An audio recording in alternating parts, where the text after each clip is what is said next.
Alrighty.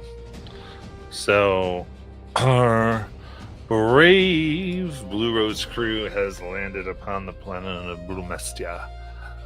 Here, seeking, well, really just being thrown by Rose Eppin, thrown upon the planet.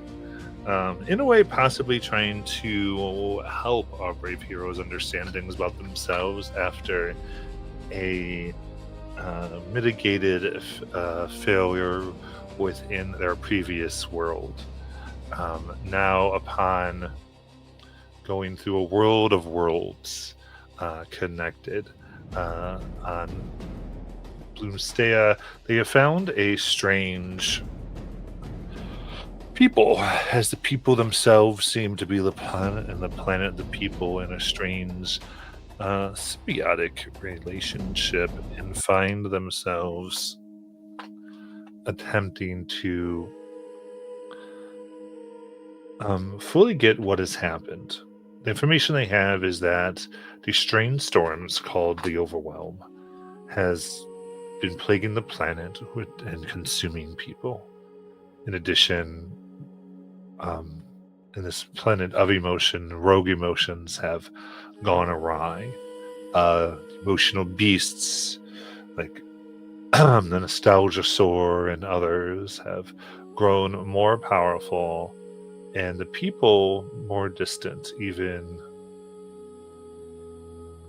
not totally mourning loss of entire generation, to which they have found a guide, one of the last of that generation, to help them, guide them through and teach them a few of the safe places, have led them toward a maze of tangents where various strains of thought that don't make sense and threaten to pull you into a never-ending series of questions and what-ifs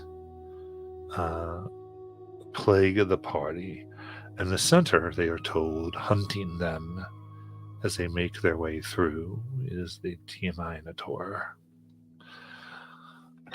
a being of awful thought and guards, one that wishes is made up of that which no one needed to know about you. And so we find ourselves currently there, having just cleared a room. You guys have a second to breathe, and you hear the whispers within the walls. You're not alone in here. Not anymore. It's not the maze that traps you. It's the story you keep telling yourself.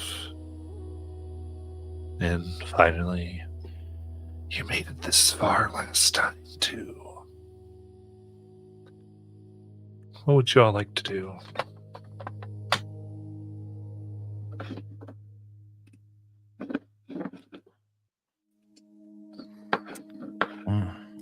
So, would you say we've technically entered at this point? Yeah, you've gone through several rooms of the maze. Okay. I'm sorry. Okay, go ahead. So in the current... Oh, sorry, go ahead. We should be wrapping up from the room that had the ballroom dancing in it. Yes. And Uriel just spoke to Peridot, and Peridot got up off the floor out of her own tangent.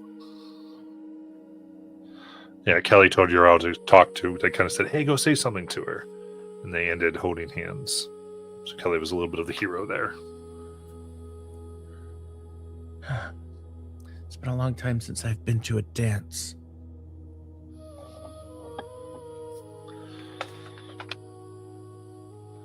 Yeah, me too. Actually, the last time I was at a dance, I burnt it down.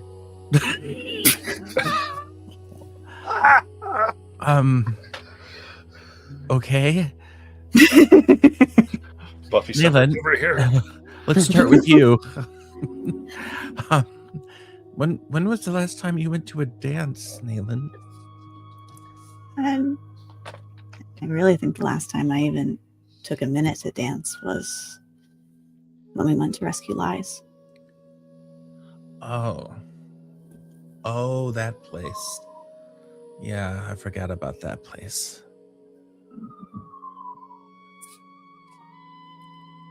That two-timer. Still have his note, though.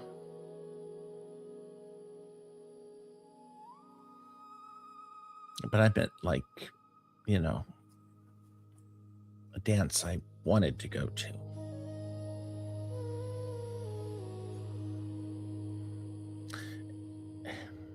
Ace, when did you burn down a school? It certainly wasn't. Well, I guess we didn't go to the same school now that I think about it.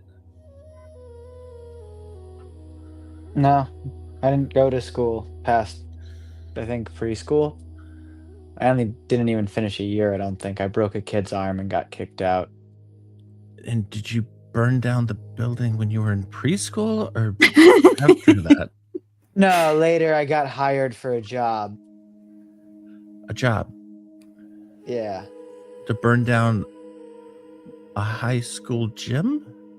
No. It was a regular dance. It's just like rich people fundraiser type thing. Made out with a lot of jewels though. It was pretty nice. Like my parents would host things like that all the time. They might have been there. I hope not. Well, I didn't kill them. It was like when I was 14. It would have been dead already. Yeah. Were you on like some kind of team? Or you were just hired freelance? I worked for a few gangs like consistently, but I was mostly freelance. Makes What it easier gangs? that way. Name 5. I don't have them ready in my top of my head. Alright. Plus, the less questions I asked, the better, They would give me money and tell me where to go. I would go do the thing, and then the money would show up on the agreed upon place. Less I knew, the better, and the less face to face, the less likely they were to kill me to get their money back. But you wouldn't do that sort of thing now, would you? No. Most likely. Depends on the pay. Ace. What? We're broke. We don't. I mean, if you need money or something, we'll go back to Earth sometime where it mattered, but I don't think it matters as much here. We're in space, I promise I will not burn down any dances that we are currently attending without at least a good amount of notice. It's a You know, start. When you're like a loner and you don't have friends or family, you don't pay to live somewhere, you've got the clothes on your back, like, what do you even need money for, Ace? Well, what would you spend your money on? Food. What? No, because when I met you, you were broke and you were eating the liverwurst that I gave you. Yeah, I had like recently quit being a criminal when I met you. It's actually like literally 3 months after I just got out of jail. So like not a lot of time to have recuperated my money. It's kind of hard to make an honest living when you're like a known felon in multiple states. There wasn't anything like for fun you wanted to spend your money on? Things you collected, stuff you liked?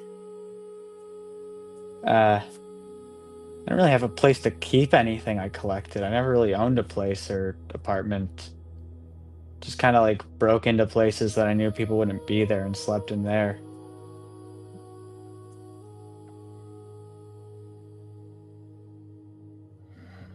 I mean, I guess I used to collect knives, but I never even used them because of, magic abilities and all that. Just kind of made me feel like I looked cool. Well, that's something. Okay. So, if it were, say, your birthday or something like that, what would be an ideal gift for Ace? A sandwich. Something with like ham on it. I haven't had ham since we've been here. Like left Earth.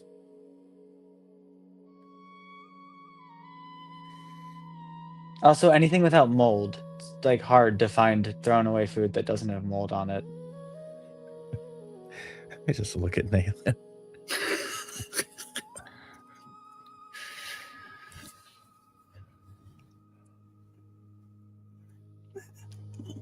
We'll keep an eye out for some pigs, I guess.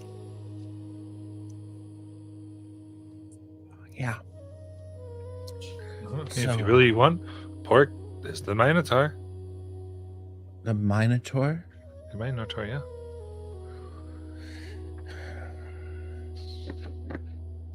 Oh, or a new pair of shoes. I don't think I've gotten a new one in like 7 years.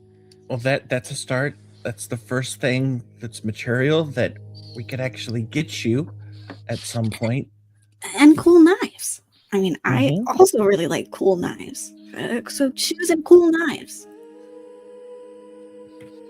Okay. Yeah. So we're making a list. I like it.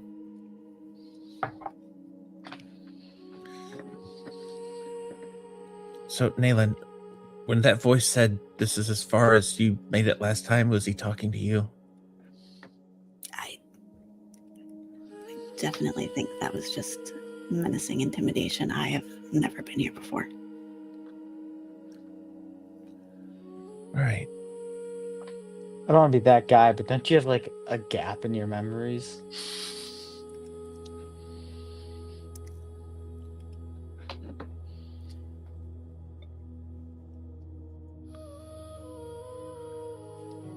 I don't think so, but I'm not confident enough to tell you that I don't.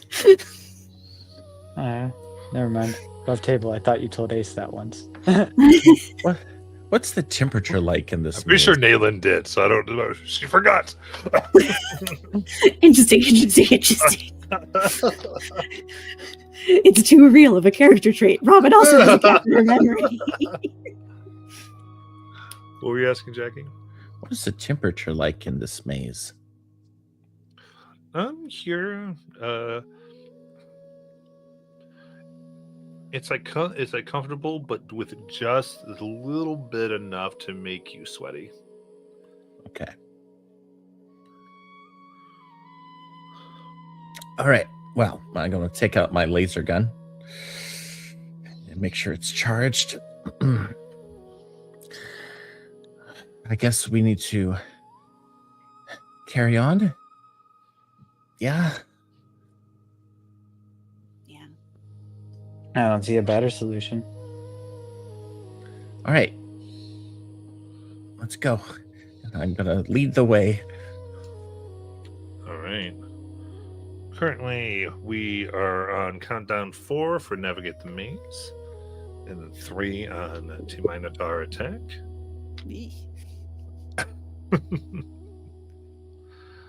How are And you leading the... Oh, sorry. yeah, so feel like out of a sitcom just now. How are you leading the attack? the navigation there, Kelly. Oh, well, I'm using my amazing sense of direction,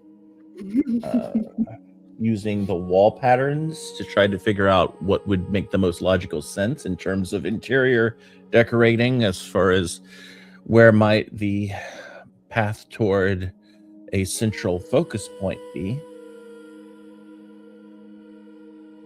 Okay.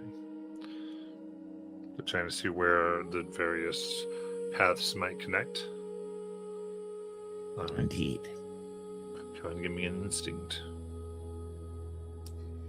Okay.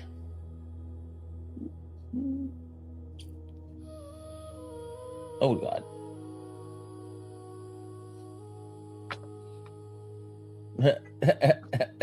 $11. Okay. With Fear.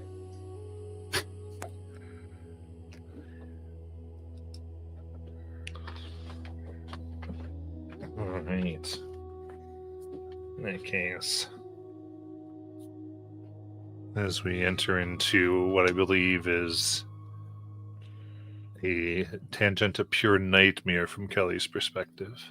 What's this look like? Pure nightmare? But Kelly, a tangent of it. A tangent. What's tangent? So, Like, okay.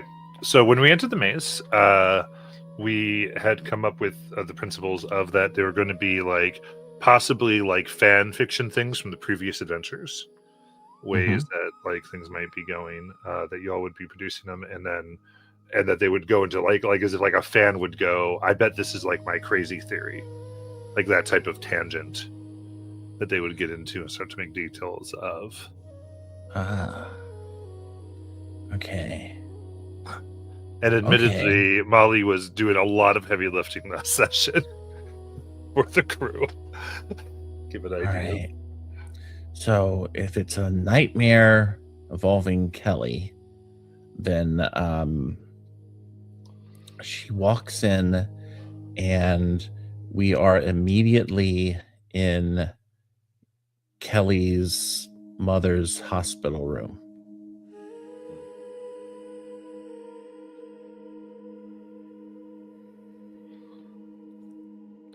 All right.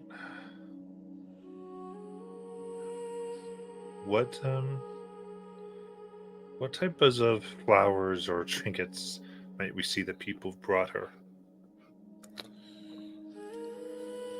Yellow flowers and blue flowers and a couple of red flowers.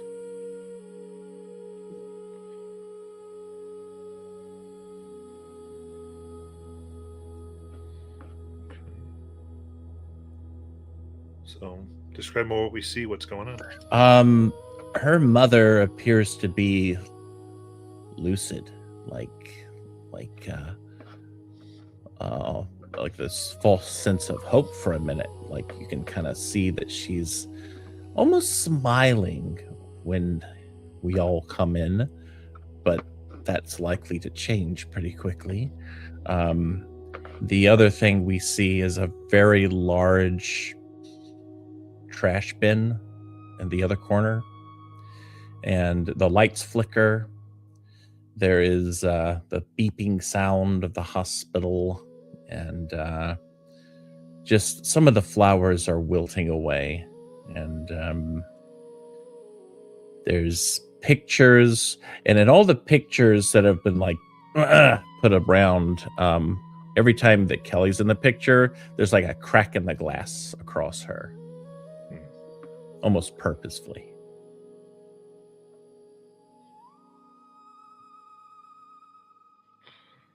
So what all of you do?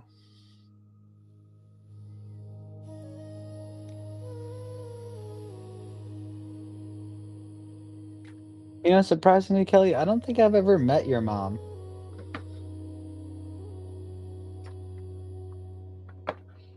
Like, I was there at the funeral, but that was about it. Yeah. I'm gonna walk up to my mother.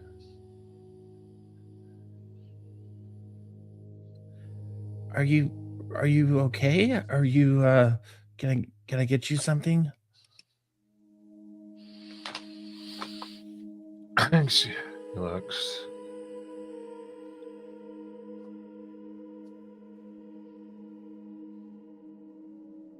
And I think how do you feel like that she's responding here, Jackie? I think that she blames Kelly for what happened, as if because it's really from Kelly's mind, and Kelly blames herself for making that phone call and has never really gotten over that. And also sees the other Kelly as like the ideal version of herself. Yeah, so I think she looks and she goes, "You've never gotten me anything before. Why should you start now?" I could try. I could get you a new pillow. Or I could clean up in here. I try to start brushing up all the wilted flower petals from the ground. She puts her hand on your shoulder, not of gentleness, but very firm, and goes, don't you get it? Filth can't clean. You let yourself become so dirty. You and your travels along the road, within the dust, in the dark, that sensible people would stay away from. Following a stolen legacy from someone else when you had everything that anyone would want. And instead you took the dirty legacy that brings death and misery. Not only to you, but to those who cared enough to try to give you a life.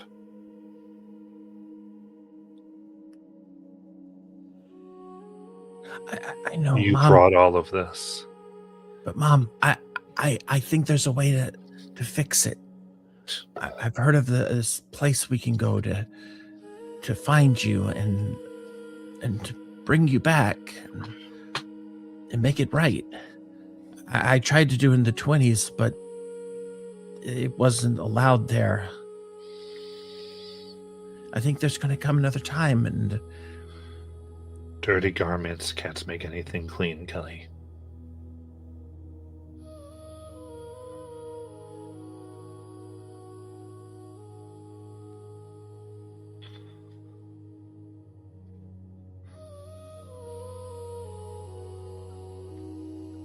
okay. I mean, yeah, I don't know if I technically I would agree with that. I mean, I guess this is probably traumatizing to you, seeing your mom just like say all this to you. But I was a pretty dirty person my whole life. But I've hit a lot worse people than me, even when I was at my worst. And I helped out some people, probably indirectly through that. I don't really think that's necessarily true. I think a dirty rag can just only clean the things that are worse than it. It's a lot worse out there.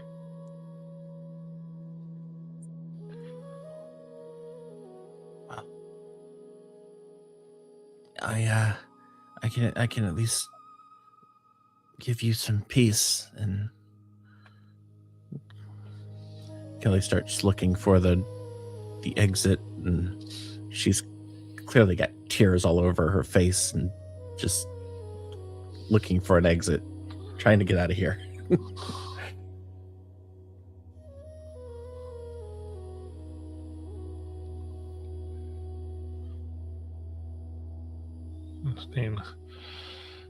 I guess I would say go ahead and let's do a presence roll then. Ooh. Okay. That's 18 with fear. But it makes sense.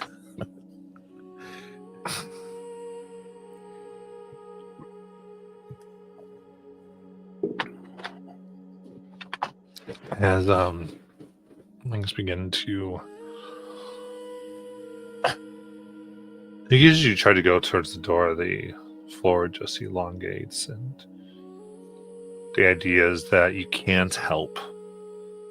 No help is necessary. Like, there's nothing you can possibly do.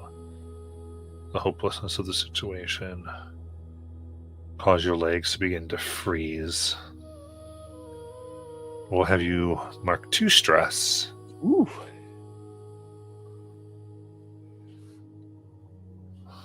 So I'm shivering in the corner now.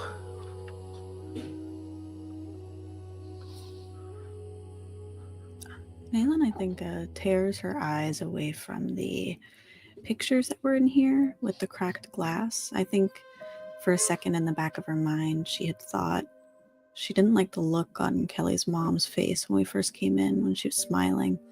And Naylan just sort of, without really thinking about it, checks the glass for the smiling man.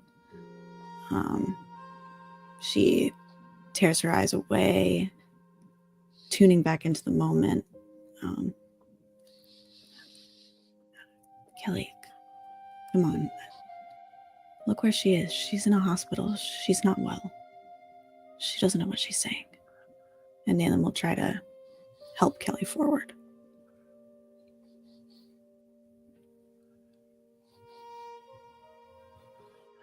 It's me in Yeah. presence.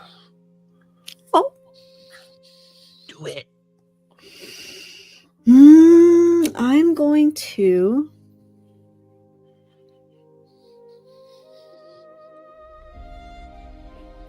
spend a hope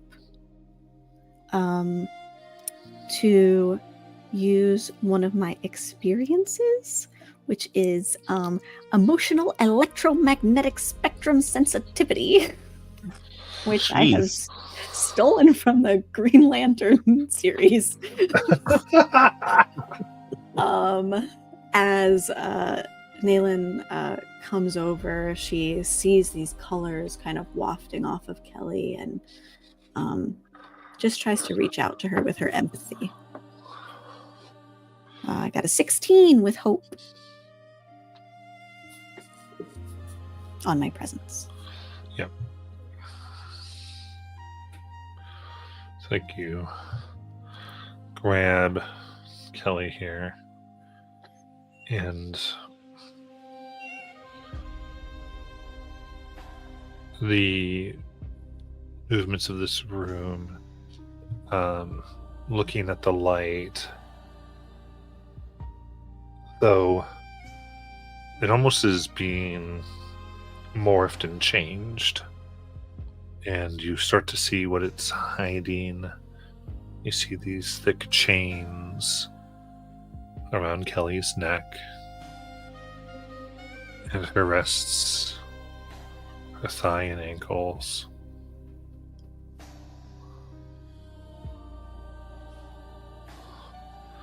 They are being made and out of just all these thoughts, these ideas flowing through. I'm the cause of my mom. I did it all.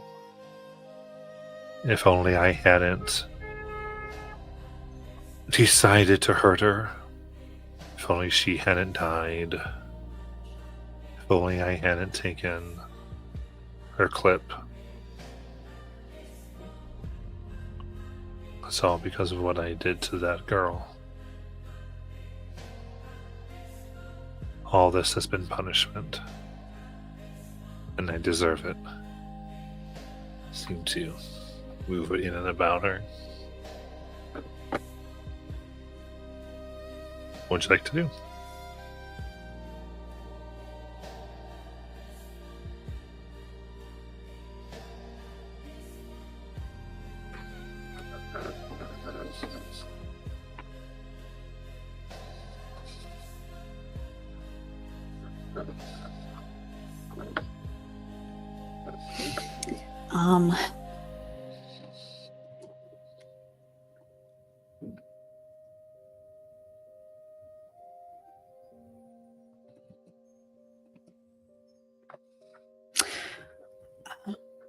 I think Naylan takes her jacket off,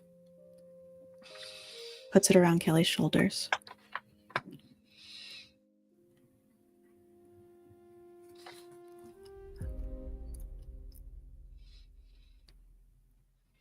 Kelly,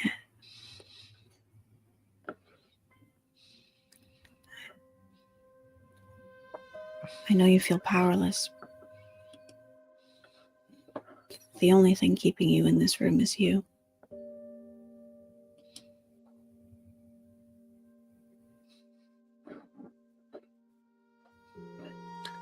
do? Say that again, Jackie. What do I do?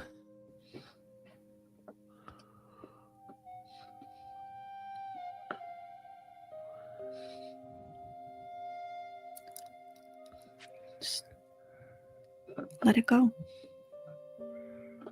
Walk with me. Just one step at a time.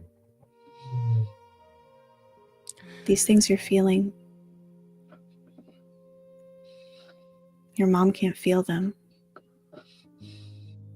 You're just hurting you.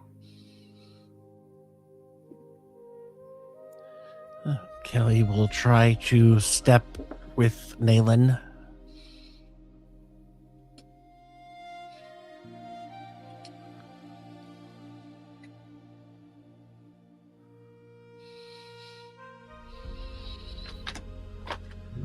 Okay. I guess give me a strength check. Oh, yuck. Having her in my arms, may I help? Okay. Yeah, you pull, giving her the D6 advantage. Okay. And I'll add my cheerleading for a +2.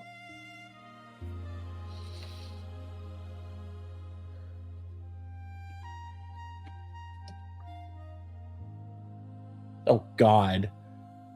Seriously? 7? With fear.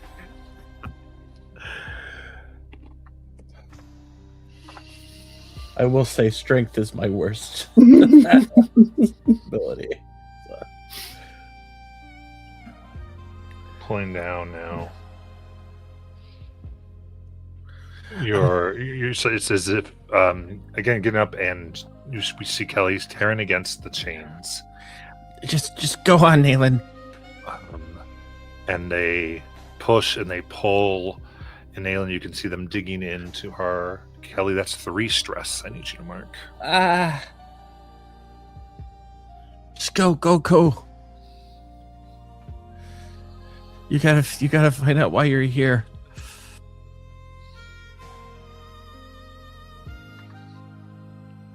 Yeah, that's Fuck not really that. an option. Yeah, I was gonna say if we leave you, we're just gonna have the same regret you do, and then we'll have to face that somewhere else in this maze, and that sounds honestly just as bad. Okay, so Ace, help. Short of trying to blow up those chains, I don't think I can help you much, but I can try, and I'm gonna try to blow up the chains. Nice. All right. Go ahead and give me a spellcast. So basically an attack. Yep, I am going to, instead of doing that, I am gonna spend 3 hope to use a move called Arcane Barrage, which cannot miss, and can deal 3d6 damage to anything. Nice. Whoa. I love it.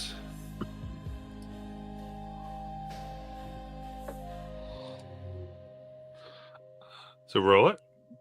I am trying to. I'm sorry, my computer is going so slow. 11 or 13. 13. I did the math wrong. All right.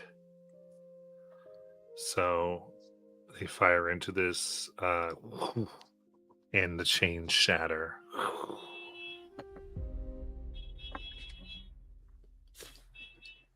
And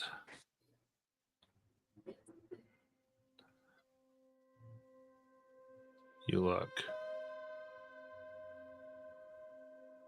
and you see a form of words and sound.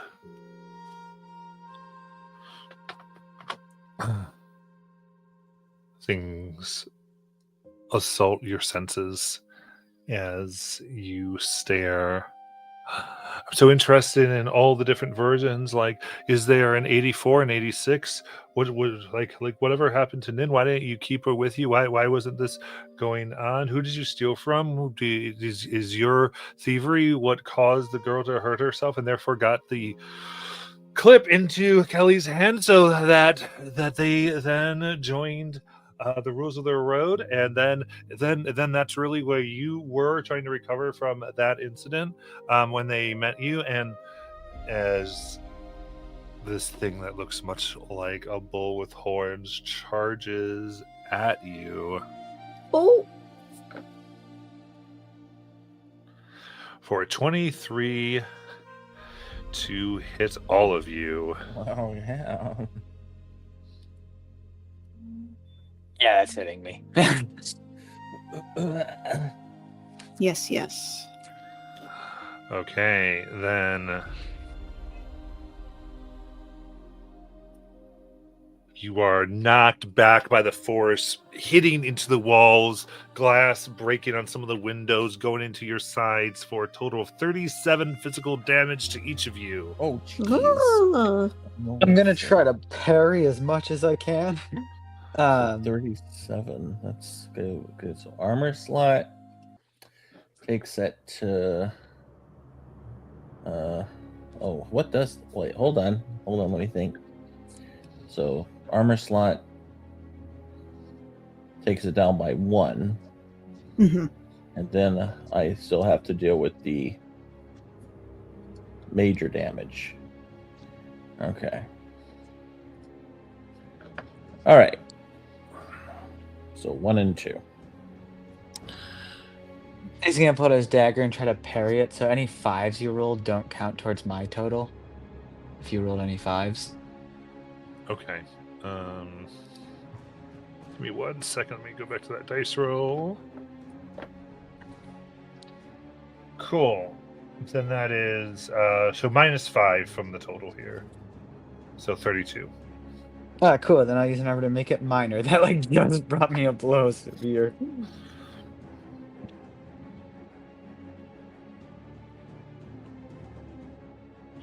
I pass the spotlight.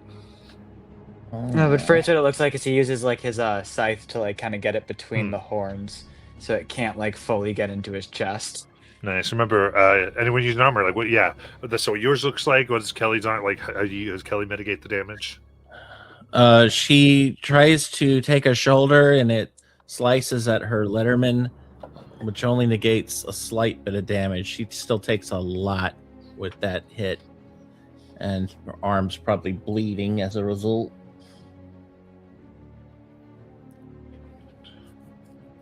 Anything for Nayland?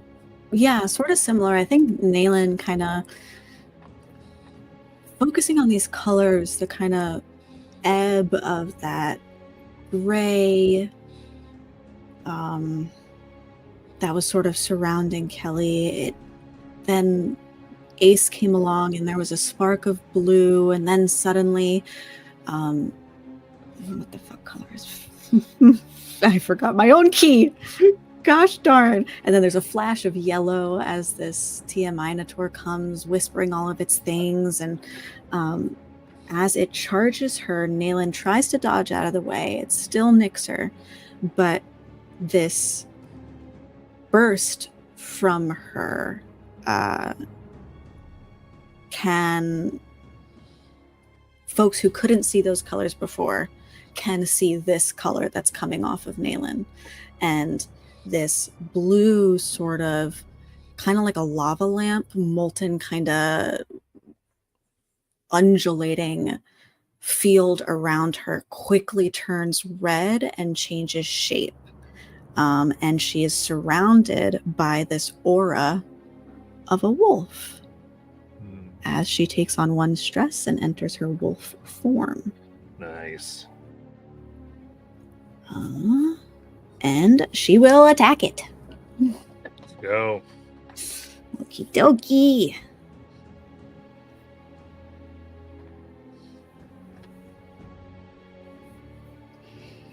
That is a 22 Ooh, that's gonna do with it. fear. Okay. Yep. And Da-da-da-da. 23 physical damage. Right, that will be minor.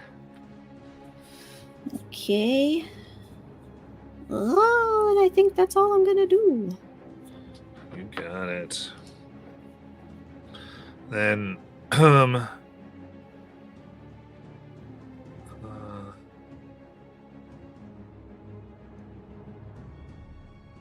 yeah, it. What was your attack? What attack did you do? Oh, yeah, you ran up to it, right? Yes, I'm in melee with it. Perfect.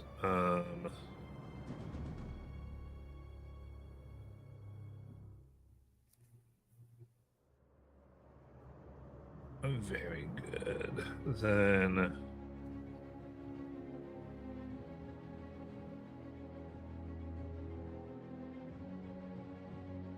It's going to go ahead and charge past, trying to run Ace and Kelly through again.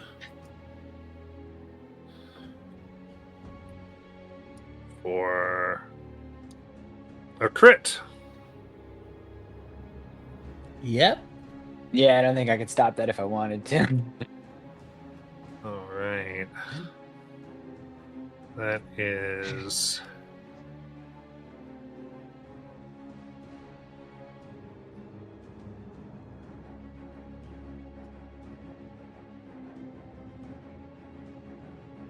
$62 physical. Oof. I'm gonna parry again and negate any twos. I don't think it's gonna help me very much though. That will negate 2 damage. Yeah, okay, so I'm still screwed. The knocks. This time you into hospital beds, saline solutions, cabinets. Ace is gonna use armor, and how it'll look this time is he tries to block with his like dagger, but as it's just like he doesn't get it there in time, and as he tries to block, it just kind of knocks it out of his hand. And he tries to, in order to not have it like the Tia Minotaur hit him in like a vital spot, he kind of puts his his dead hand in between him and the Minotaur, so it stabs through that. Nice.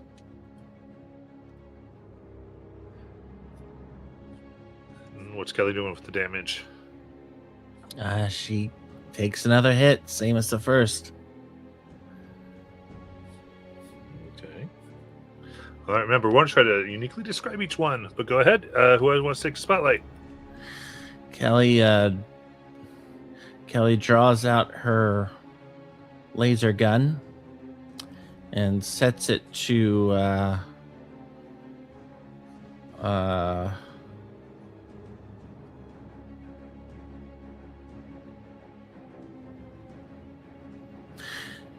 Kelly draws out her laser gun and sets it to overcharge, and will aim at the Minotaur and take a shot. Very nice. For a 20. There we go.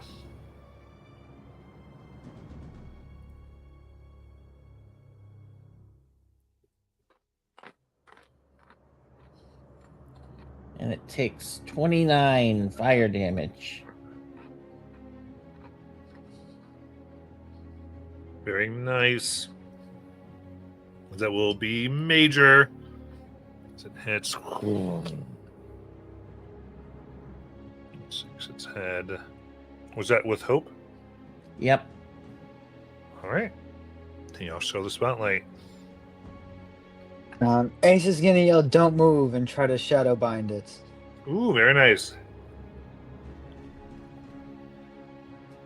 Critical success. Ooh. Heck yes. So it'll look like this time, ever since Ace has been possessed, all his magic has kind of had like a icy twist to it. And so like before it usually kind of looked like they just froze in place. But now it looks like that their veins kind of turn blue and ice begins to form around, like crystals form around their feet and joints. Love it. So it's stuck in place. Make sure you mark your hope and relieve a stress. I always forget about that. Yes. Now it's stuck struggling against going. How else did these things did she modify the power? Does she speak with her at night? Does he remember her? And starts to go off on all of this and how the blood would adversely affect different other pieces, and how can one really project code since code simply is where heat moves, so does he really control heat? And as I pass the spotlight, I want to drink a health potion. all right. I'm going to end with your action. I know this might sound odd coming from me out of all people, but I think we should run. Don't really want to fight this thing. I think we have to fight this thing. I think that's the reason we're here. We just need to get to the other side.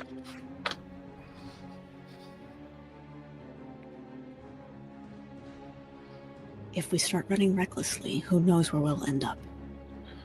We just need this guy to shut up. And Nayland will attempt to painfully clamp its mouth closed. All right. Can do that, except Kelly has spotlight. She has to finish her thing. Oh, yes. I don't understand. Okay. If you do something, you take the spotlight. Okay. So if you take a potion, you're taking the spotlight. You have to end your spotlight with an action. Okay.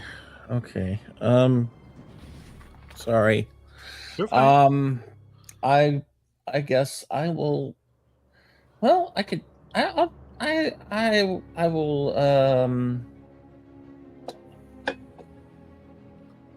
Yeah, I'll try to shoot it again. Shooting it. Oh, yes! Crit success. Whoa, 2 in a row. Oh. Double tens. Wow. So that means I get the full damage Mhm. once plus whatever I roll. Okay. Yep. Holy crap. I mean, I realize they only can take so much, so. So this is. I gotta hold on, do some adding. 97 fire damage. Ooh. I'm no longer sorry that I stole the spotlight. You didn't steal it. How it works. Taking off firing, and we use our optional. If you double the severe, it comes to 4. And so, how do you want to do this?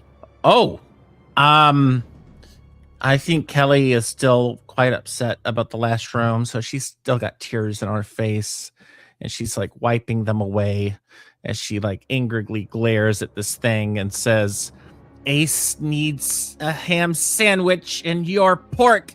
And so she fires and just blows off his head. Nice. And it comes right off with a stream of regrets and information and various tangential conversations. And as it does so, you can see the script swirling in a storm and rocketing down the hospital hallway and vanishing. As Yarel breathes, "They're killed in here. They're going to reform. We still need to get out." Okay. But imagine Perdo's passed out at this point. Yarel's kind of carrying her, has been protecting her. Mm-hmm. Makes sense. I think is how the visual here is. And so with that,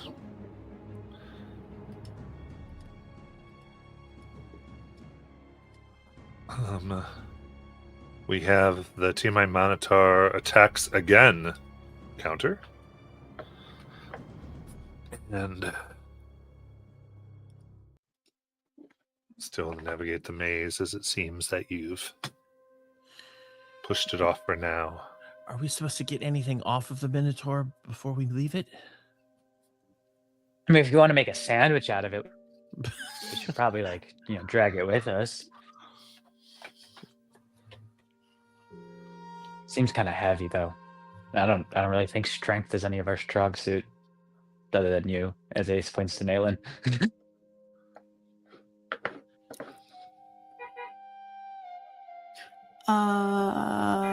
I was looking at my sheet. I got a little distracted. Is the Minotaur's body here, or did it poof away? It went away. Oh, okay. Then never mind. We'll just go sandwich list. Nalen's red outline turns its head and takes a deep breath in, and sort of having a one-track mind right now. Nalen is going to attempt to try to track the storm of emotion, as if she's hunting it.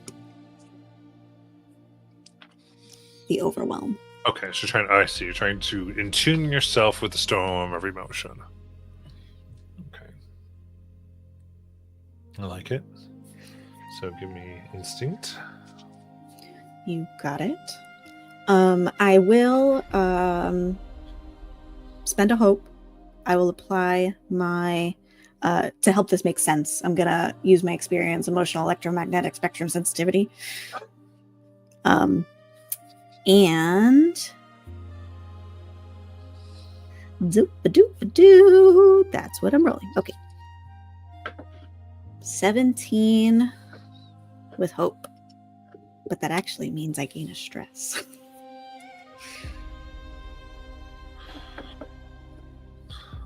Because you got a 17 with hope? Yeah, you can't gain hope as a werewolf. You just gain Okay. stress. I see. Nice. All right, so 17.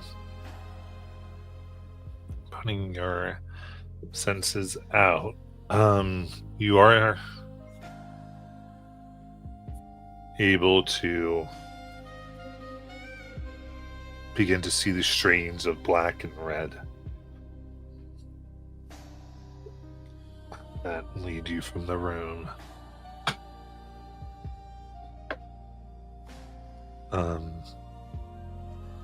And Nayland, you're gonna have the next scene because unfortunately that was a fail. Ooh, ooh, ooh, doo, doo, doo, doo, doo, doo, doo, doo.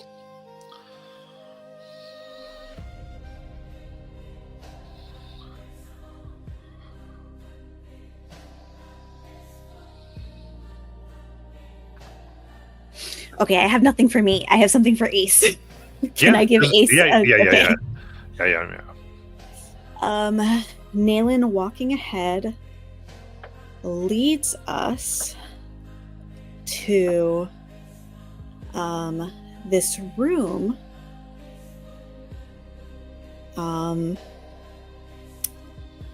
that appears empty but for a coat rack.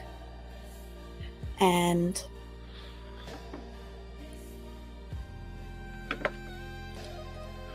this was something I thought of prior to what Aiden just said about his ice powers, but that is very fitting because it starts to get quite cold in here.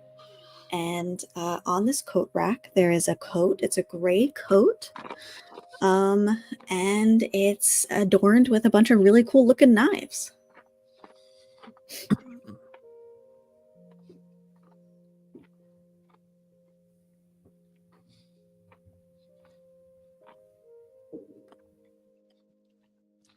Okay. What do we feel like this is?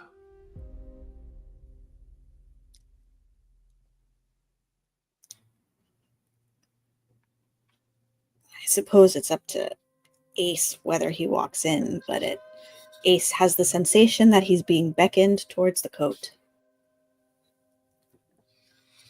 Hey, I guess Ace seeing it and like he'd probably walk up to it and try to see if he recognizes any of them, especially because he kind of lied about buying knives. He just took them off the corpses of people he killed. He's probably like looking at them and just like kind of trying to checking out and like kind of reliving the memories of each one as he kind of looks through them. And he's kind of like, even though he's always kind of low energy, it just kind of seems like that there's nothing there anymore. He's just kind of blankly staring at each one, kind of just like pointing from each to each. let's do this. I think as you're looking at them, what they look familiar, and specifically, there are ones here that maybe cause Ace to feel a pang of guilt concerning either the team or Kelly, or lies maybe. Having to do with him getting them after he left the Rules of the Road team, before they met him in the 20s. Something that fills in the gap. I see. Then there would probably be there would probably be like I don't know how to word this. There would be a knife very similar to the one Ace carries on him as his like parrying dagger, which is the only knife he ever has on him, and he had before like meeting up with the group.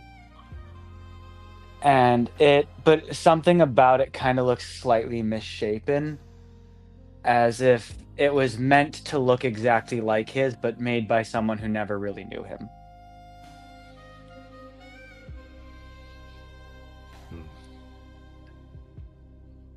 As he kind of stares at it for a bit before, I'm sorry, I forgot where I was going with this. I'm going to be... May I lead a little, Matt? Of course. If you touch this knife at all, you would find that it feels like there's something inside of the coat. There's something stiff, maybe sewn into the lining, you don't know. But it feels like there's something below the knife.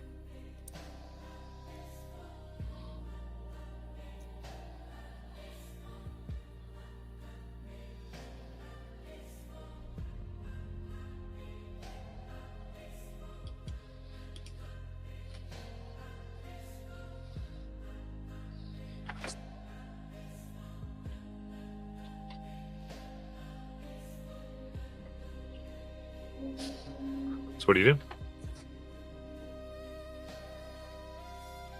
I should probably go and try to check what's underneath, see what's like hidden inside the coat, and if this is just something I get to. I'm just like a little confused. Is it something I would get to choose? I have something you can find. So if Ace rips into the coat, he would find a deck of cards. And from the outside, they're just in a box. Seems pretty mundane. Then yeah, he would take it out and kind of look through all the cards. The box only contains aces and jacks.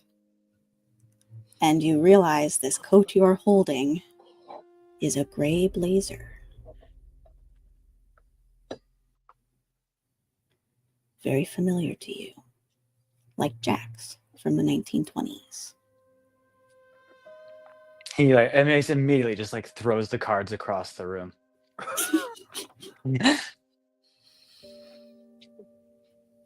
That's my tangent.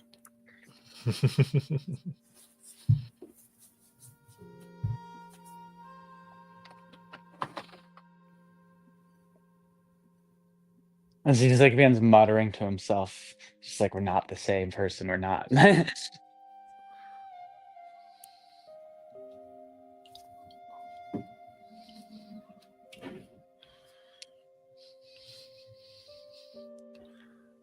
there's one, you do see the little tag that says JT Fields with this symbol. It's the first time you've seen it. It's on the blade, I think, here. It's like a company logo of the first place that Ace ever actually worked. Then, if I can, I would say the company logo is it looks like it has two D's, kind of like almost like the Daredevil symbol. If you guys know what that looks like.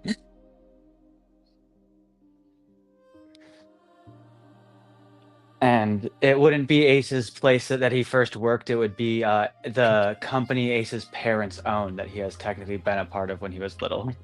Oh, I love it. Thank you for taking that. And Ace hates his parents.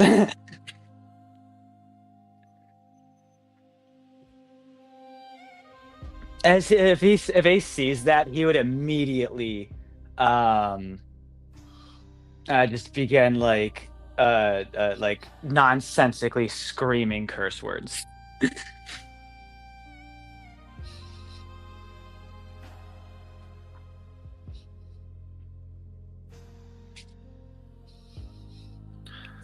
All right. So we have Ace screaming, having a fit, losing themselves as the two of you look on.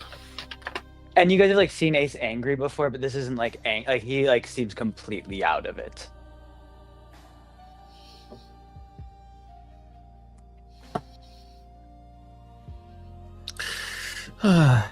Kelly will try to come behind Ace and just like try to hug him to let him know people are there, and has no idea what he's upset about, but just trying to help.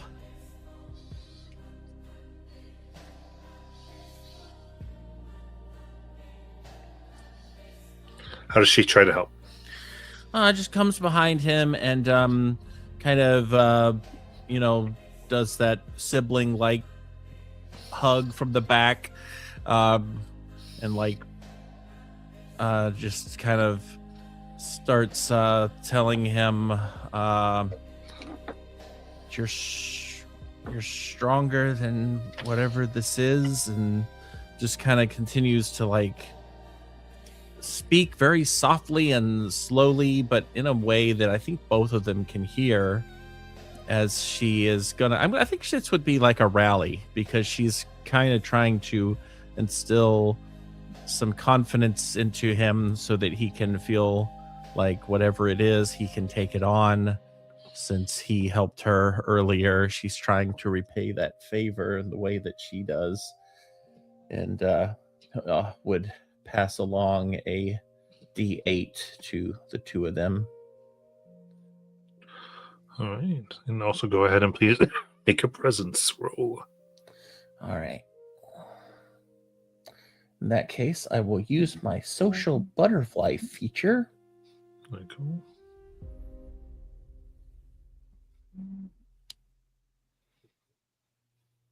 For a 21 with hope. Okay. So, Ace, this is a success. I think I'll let you describe how this helps you.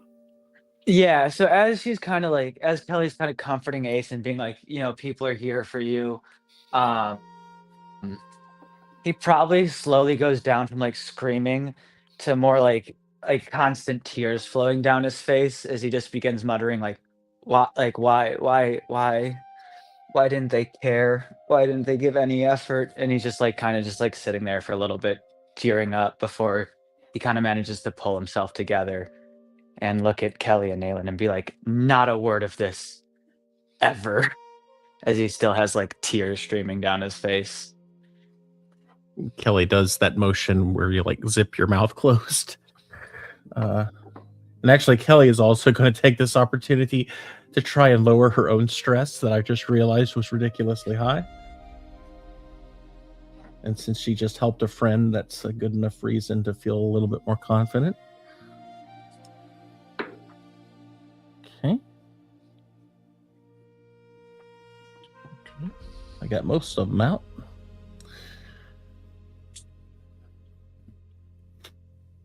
But both of you have a D8 to use as you please.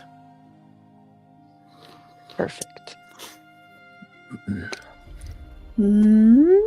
Matt, Mm-hmm. The transformation card for werewolf does not actually specify how you drop out of your wolf form. Would allowing Kelly's rally to wash over her and roll it to lower my narratively prompt a dropping of the wolf form? Yeah, we can do that.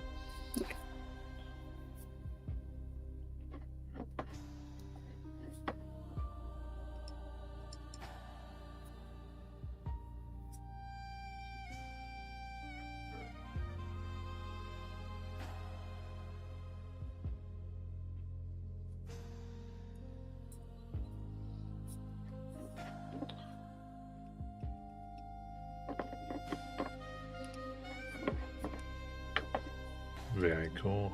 In that case, you seem to be free of this moment. Ace coming out of it.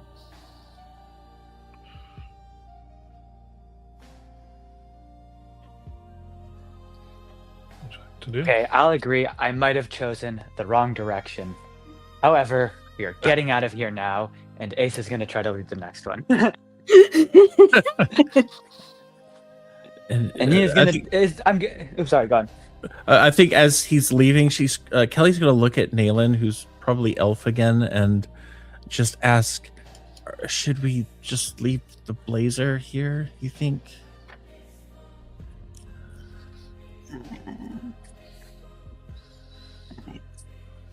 One of it sets Ace off again. I think we should. Yeah. Okay. So she'll follow. So I'm guessing this labyrinth has walls, right? Like, are they scalable at all? Yeah. I mean, theoretically. Ace is gonna try to climb one of the walls.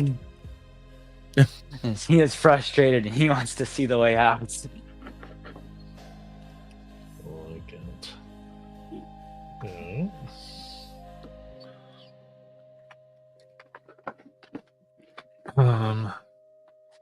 Very good. In that case,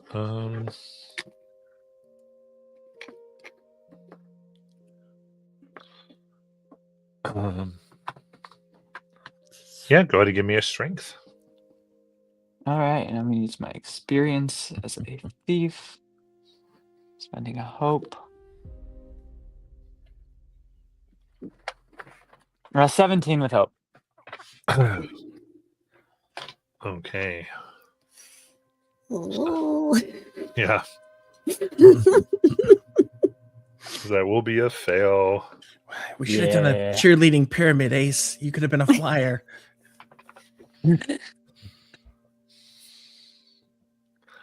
So taking now, I think, as you push upon, like trying to get onto the wall here. Imagine, instead the wall kind of caves a bit as you fall into the next room. And who would like to describe what this one would be?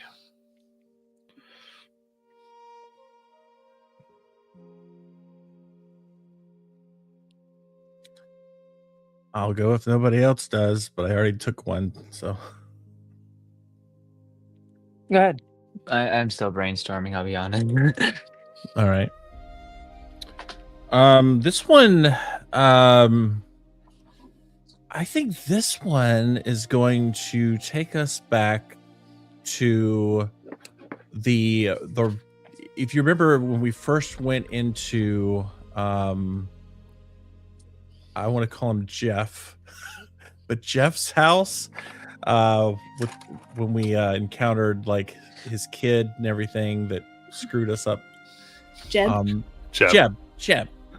Yeah, and I think we kind of walk into like Jeb's living room, and like I feel like on the couch are like Zev and Biff and Sparkle and maybe even Ice and just like some of the old crew just sitting there watching TV, not paying us any attention.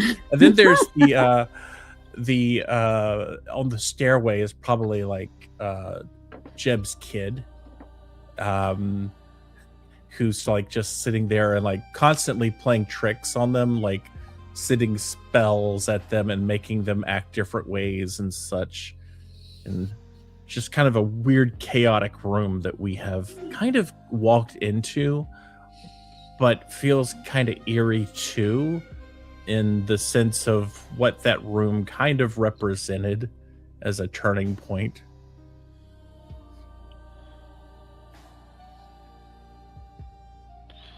Nice. So as everyone moves forward, how do we feel like we interact here?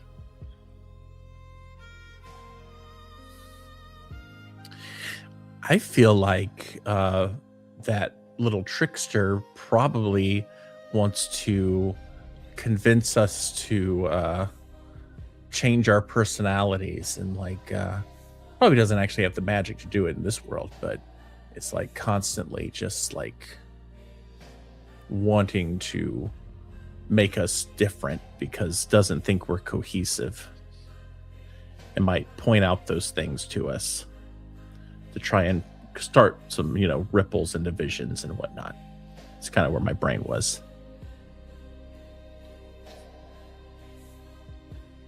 Okay. They're going to try to play tricks, you meaning? Yeah, like sort of like trying to make us think that we need to change ourselves because we're not a very good group. Like, you're not really friends, or whatever. Okay.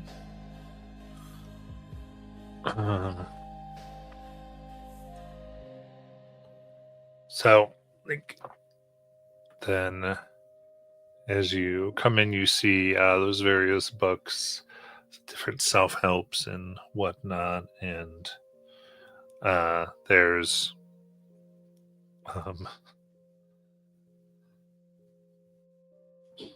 I think caricatures drawn of each of you, some of you with like long noses and little teeth that don't quite fit right, being bossy and whatnot. And as you go up, you can describe like what you feel like the bad drawing of another one of the characters might be.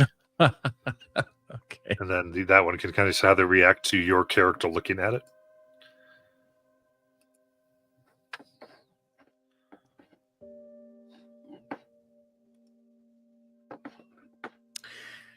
Okay.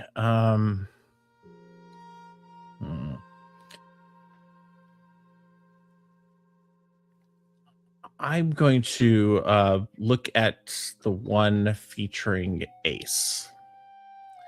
And they have drawn Ace to look like this super muscular, almost pro wrestling body, The Rock type deal, with like a mohawk and like sunshades and like this denim vest, arm sleeve tattoos, like a cigarette in one corner of his mouth.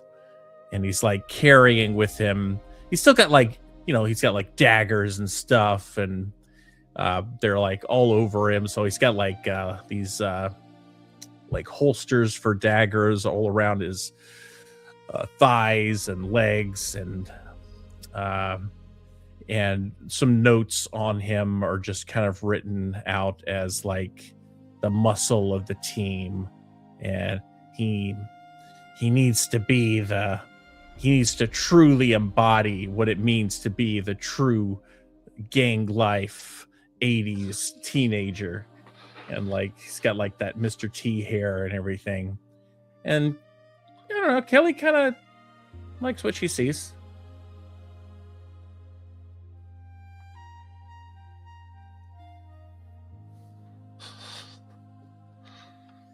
She's just kind of staring at it.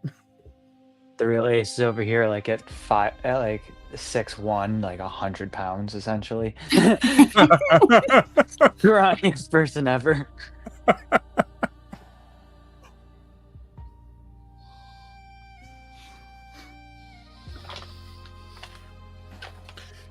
You know, Ace, maybe you could try some of these things. Yeah, it was kind of hard to get proper nutrients growing up when, you know, you don't really have the guaranteed food source. I'm sure they have pork in the kitchen here. Have we found a kitchen yet? Because Well, I think there was one in the other room, if I remember the layout of this house, but then I kind of remember, oh, wait, we might not actually be here. As they're scanning the wall, Nayland takes another step further and will say out loud, I don't know, Kelly, if you really think these are goals we should set for ourselves. And you can see she's looking at a caricature of Kelly wearing a maid's outfit, I guess, holding a tray with a speech bubble coming out that says, can I get you anything, sir? What's your favorite? I can't, smoothie, right? That's what Kelly used to go off and make the rest of us. Yeah. Kelly's Yes. mouth drops and she immediately tries to cover that image. No, that is not, no. I don't know. She seems pretty helpful. I mean, maybe you could stand to be a little more polite and. And what? Go around serving you all smoothies?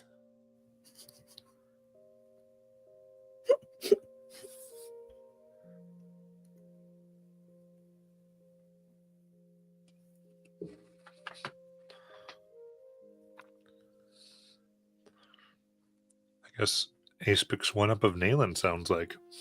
yeah, Ace looks at the one of Nayland's. For him, what it kind of looks like a mix between how like she normally looks in her elf form and how she looked in the werewolf form from the 1920s when she got like taken over temporarily and we had to fight her.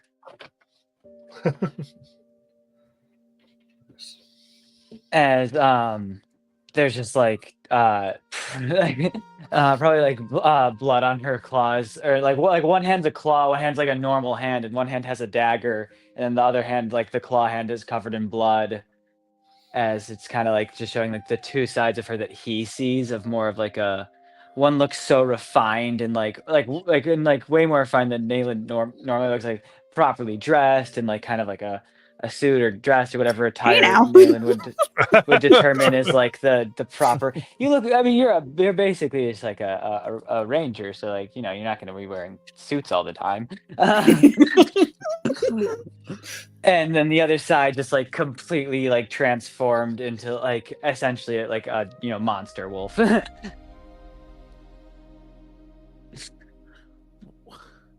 Wait a minute. Nathan's a total badass. You're a hunk, and I'm a maid? Oh, this is humiliating. Sounds about right to me. And Nayland's looking at her own portrait, and you could tell from her voice that she doesn't think the portrait is far from the truth, unlike everybody else's.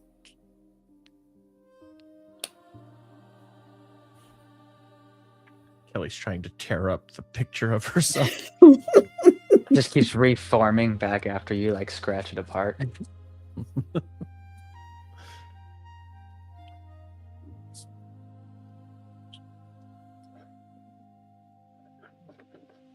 Yeah, I think that's definitely this. As it does like kind of reform and look the same the more you tear at it. We're gonna go right up to Jem's kid. Okay, what is the meaning behind this?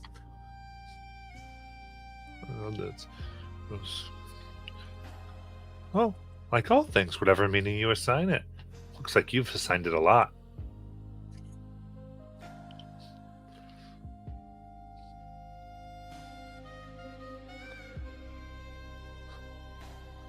So I think a presence reaction from Kelly.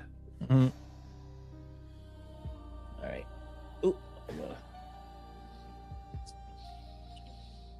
Here we go. Oh, crap. Hold on. I did not mean to do that. How do I get rid of the advantage that I just gave myself? Oh, there I go. Okay. 15 with hope. Okay. This sentence kind of makes you go through your own head, kind of, why does this bother me? What's going on? That would be an additional stress. Good thing you rallied yourself. I think, I think Kelly actually visually sees herself now as the maid.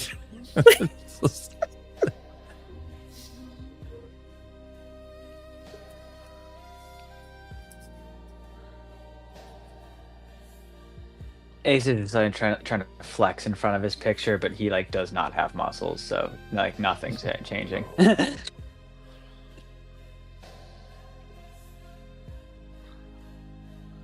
love it. So I think then with this, we'll do a group action to kind of like get beyond this together. You can each describe what you want to do, but first, who is going to be the leader? Who will go last? Oh, I would happily lead this. Okay. And what is the action that you will be taking? I think Kelly says to everyone, maybe we have to, as much as I hate to say it, embrace these personas to get the heck out of here.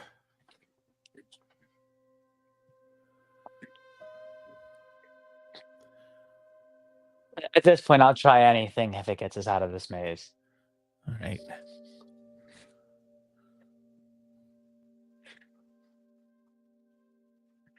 Okay. So it's going to be embracing the persona. In doing this, Nayland or Ace, how do you work on this?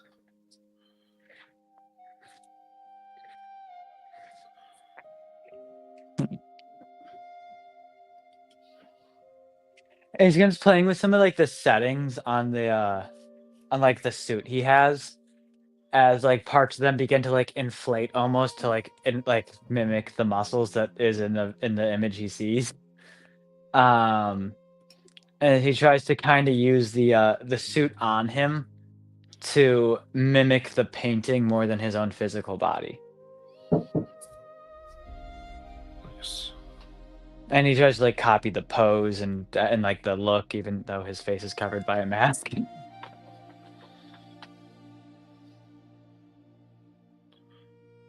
I like it. Just go ahead and give me a presence. All right, presence 8 with hope, but I don't think that matters for this. Yeah, it doesn't do anything. So we go to Nayland.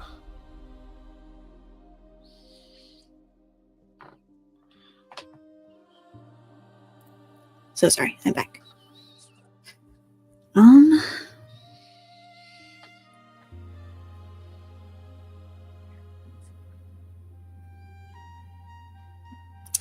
I think Nayland is going to first. She kind of is like, how? She's a very black and white person, and to understand how to be both confuses her. And I think she's just going to try to manipulate this new aura that she seems to be able to control about herself to be something that's in between that hard, large wolf form versus what it started at, which was like a very soft, amorphous blue. So I don't know what kind of, maybe a spell casting? Yeah, I think spell casting. Okay. Okay. 18 with fear. Okay. So that is a +0 going to Kelly for this. Oh, God. All right. All right. And I'll have to give myself some stuff here.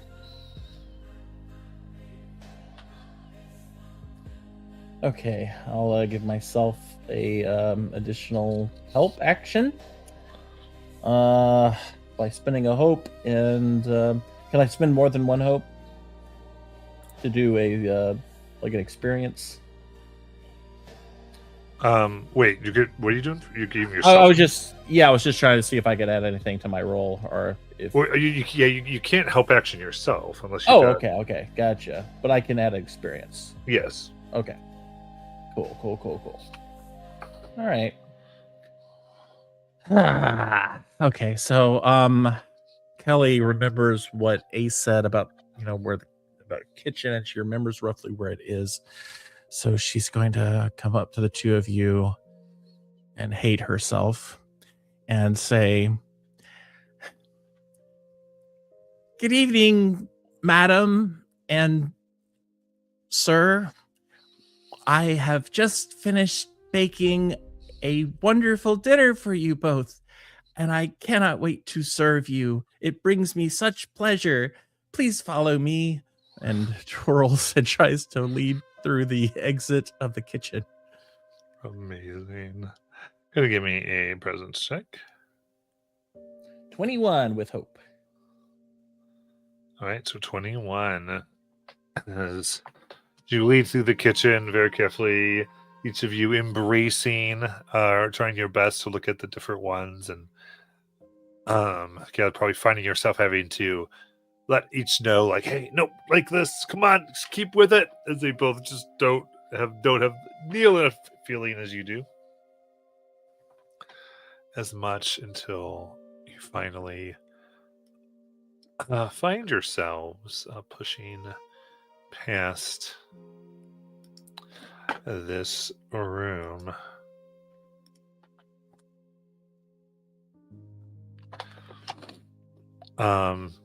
And I think you kind of go to exit the house, and the door glows, and as you find yourself going to the next space, and we will take our break, and we'll also be ready for someone to take the next room.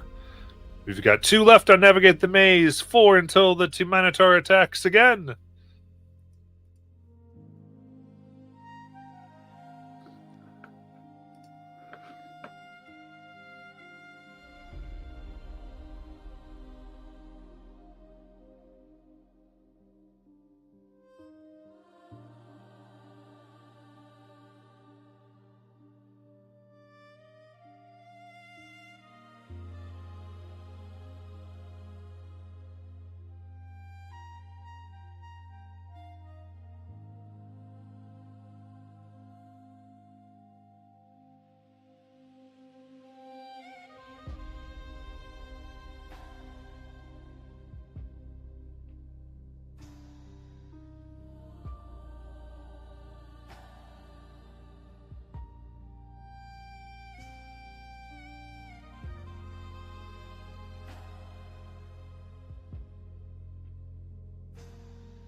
Alrighty. All right.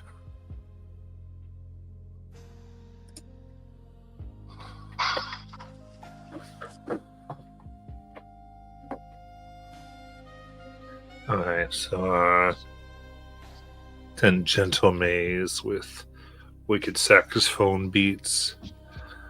Yes.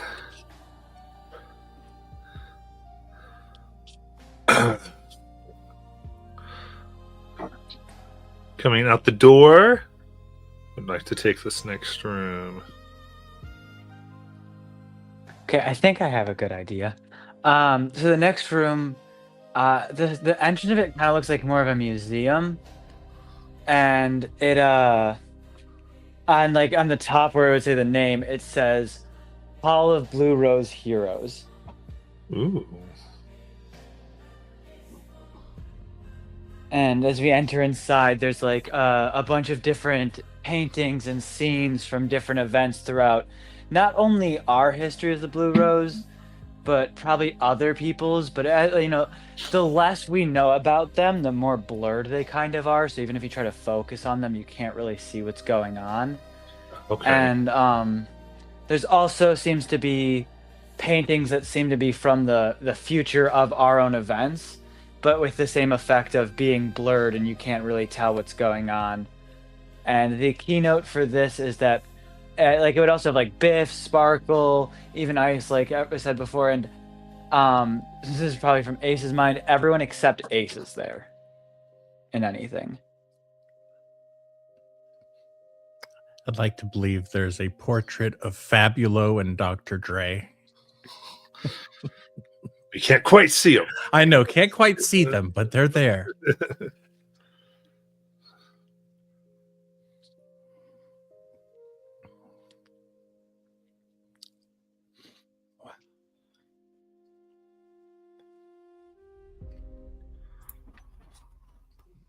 This is a treasure trove in here.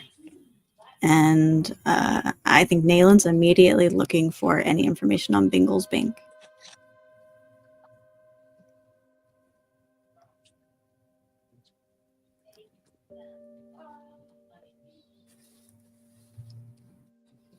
And potentially getting lost in the obsession of it.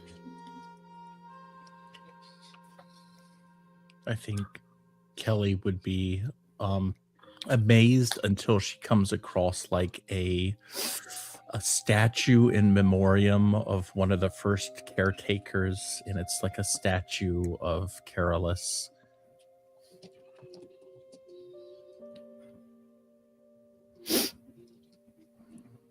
Nice. Ace had probably seemed pretty bored until he came across a statue of our current group, and of everyone in the current group except for him, like together.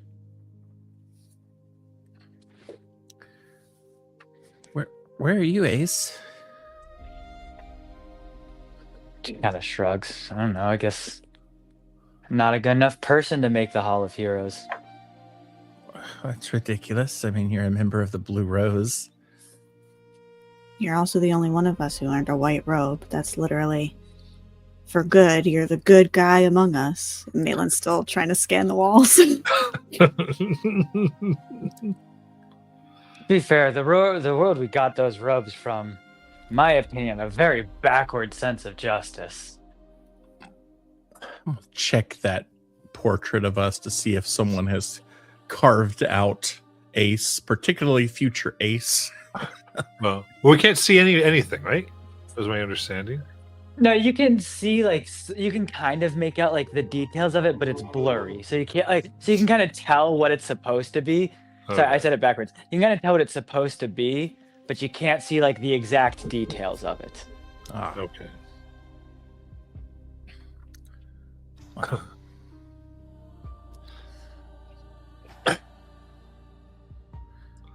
So, Oh, well, apparently this museum is partly sponsored by Kroger.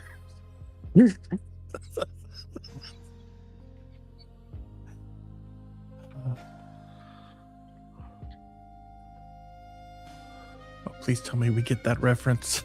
nope. What? You don't Nah. remember the Kroger? The Bird- eggs! Yeah, she finds the eggs, and they're like the Kroger eggs.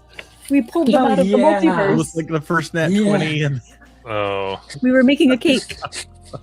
Well, they're from Kroger's, but I don't know why they. Okay, I thought it had to do something with them being blurry, which is why I no, was no. confused. Oh, okay. That's where I was. Okay, I see. We just see these blue letters blurred out. In my head, the blurring is have you ever, there's a word for it, but it happens to stars and the moon, where if you look at them, you can't see them. But if you look away from them, you can see the shape of them. Can't remember what that phenomenon is called.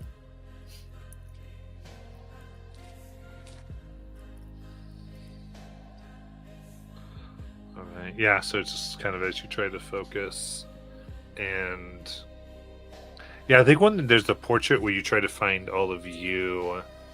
There are things written, some dark swirls. You're not sure what your story necessarily is, and there's shapes that could be each of you. They seem almost indistinct enough where the answers you would hope they would give aren't quite there.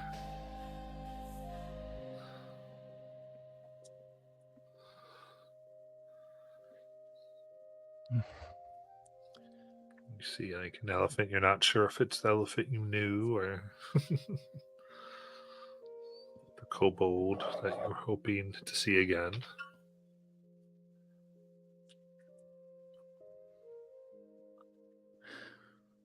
I'd also say Ace is similarly looking around frantically for anything that could kind of hint at how they get out of this maze.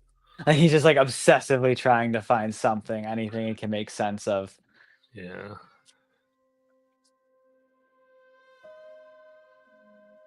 Yeah, so I guess Ace, you will lead the role of trying to deal with everyone's obsession in here. And then we can do the other two, how you might help, but basically how you're trying to get over what this room seems to do is create an obsession within you to find out these very small details, these things that ultimately don't matter to the mission, to what you're doing, but you want to know, and it almost overtakes the sense of good and righting wrong, your own sense of lore or justice. So which one you can describe what you're doing? Or I would say Kelly and Nayland, and then we'll get to Ace.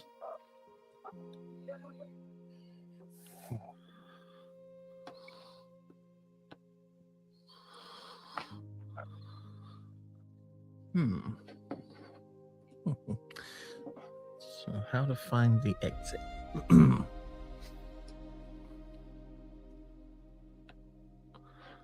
Or if you're searching for a detail, how that works out, or Okay.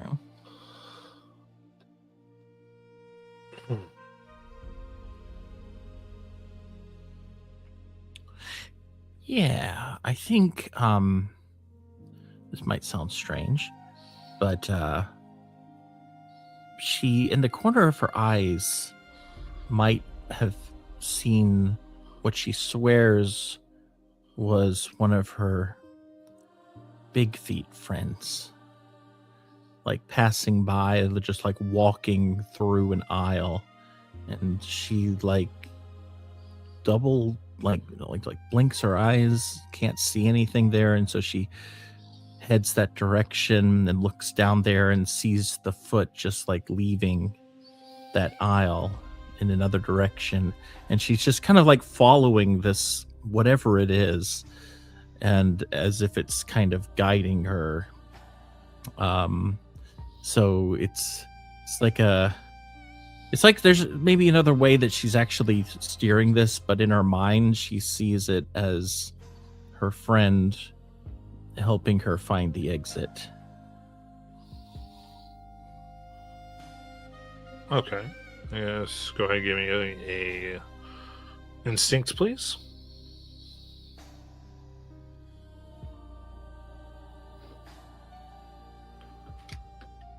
It's a 9 with hope. All right. Then nail it. And no hope or fear.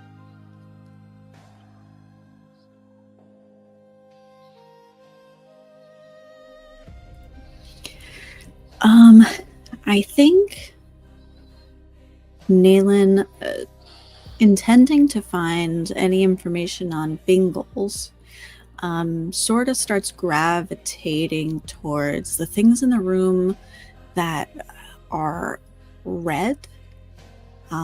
She approaches one, and it's sort of like the closer you get, the blurrier it gets, but also the clearer it gets that it has nothing to do with Bingles. And so she keeps kind of searching for these red things, and perhaps the dice will tell us if she finds a red exit sign by accident.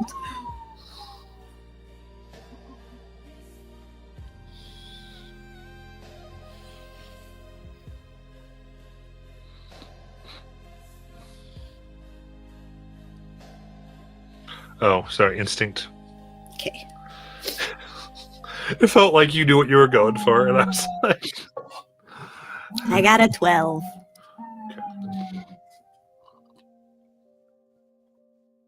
and then right, this is a second. So Ace, you can narrate what you're doing. Ultimately, be an instinct roll with a -2.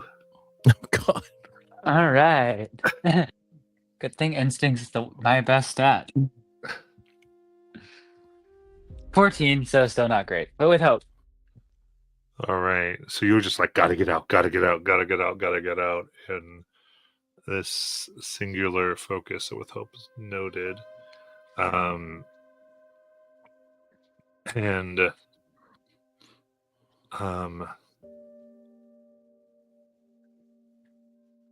we see the scene and kind of wander. And as the three of you move, it begins to shift.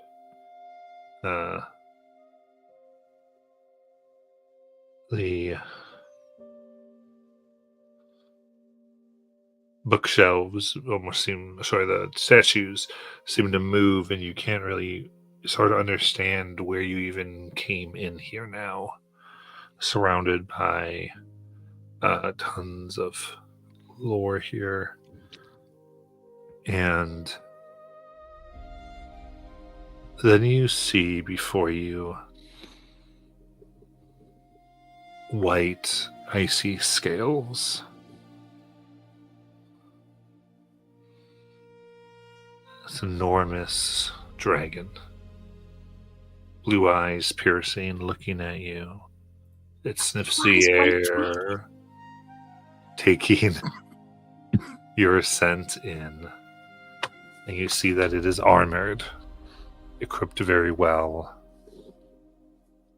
with what looks like almost like side cannons. That looks at you. 3 gives a slight growl. What would you like to do?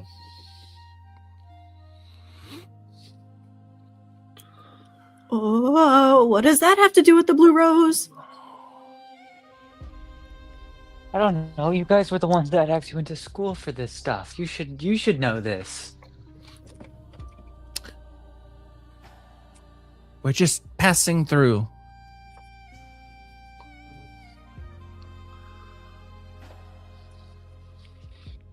No need for alarm.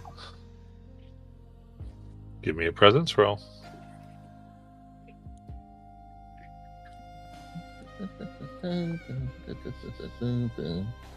$25, but with fear. Okay.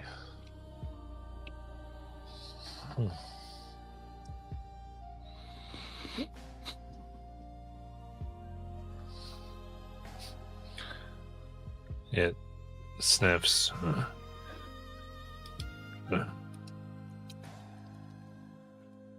And nods. Better run fast. And points to the exit sign.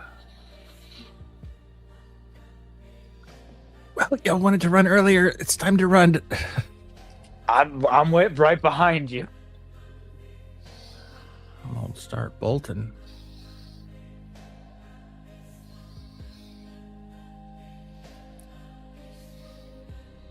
Despite you saying he was right behind Kelly, he was probably already running for the door before she said that. Nice. Nayland following suit. Oh, definitely. Okay. Then as you go through the door and it like kind of starts to close, Nayland, you look behind and kind of crawling up the back of the dragon. You see a furry, what looks like a stuffed bear. Wait, I wheel around. Reel around, you see it has this little thing of popcorn and it puts it in its mouth. And it goes, "Thanks for the show." The door closes. And but it goes, "See?" It looks down at the dragon. I told you. I told you she wasn't Bingles. Ugh. And its door shuts.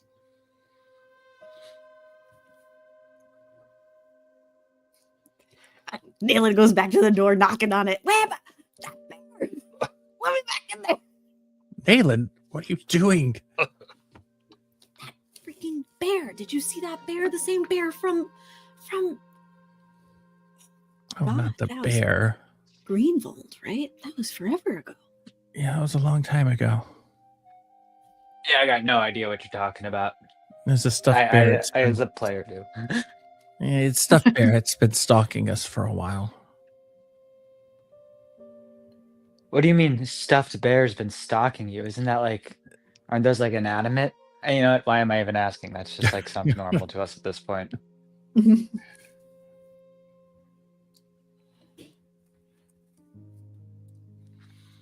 Is stuffed bear like evil? I mean, I don't think so. But 100%. well, the other thing is, Nayland, I don't think it was the real bear if this was in here, you know? God, yeah. You're so right. This place is messing with me. We gotta get out of here. Not to make you more paranoid, but realistically, if you wanted to mess with someone the most, you'd go somewhere where you wouldn't think they're real and then actually be there. Well, Nayland, why don't you lead us?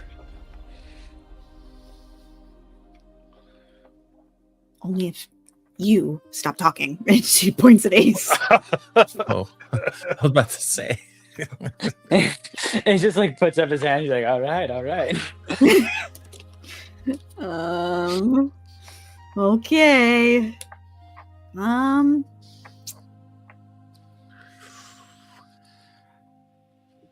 Oh, are we just moving to the next room, or are we making a roll to navigate? This would be probably navigating to the next room. Okay. Then yeah, Nalen's gonna trust her gut. She knows which way we came from. She's not gonna go there.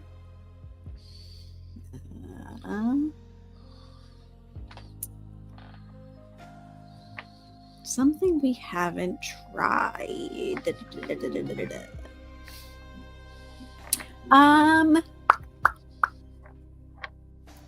I'll trying to follow footprints. Hopefully they're not ours walking in circles. Okay, trying to find footprints. I like it. Give me survival or instinct. Mother fucker. I got an 11 with hope. All right. So far, you are down to 1 navigate the maze and 1 TMI Minotaur attack. Oh, jeez. Just brought the TMI Minotaur attack down to 1. So when we do again, we'll see. Depending on what you do in here, it gets dicey. All right, coming into here, I have something. Unless somebody really has something they were working on and excited for. Nope. No. Sounds good to me. All right. Here you come in, and there's this bright sense of light. And you find yourself on a dock. From the dock, there is a ship bridge that goes to a large ship. All around, there are images both of Nalen and of Ace talking with each other, eating, having their little spits and spats. And on the side of this ship is the name Aislinn.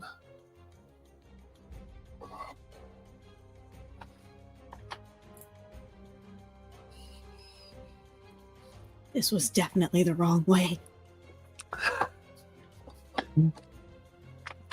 Yeah, probably. Nalen tries to wheel around, but instead crashes into Ace. Ace immediately shoves you off him. Hey, hold on, watch where you're going. There's a tear of absolute contentment that comes from the ship. Ha-ha! And cannons burst when this happens.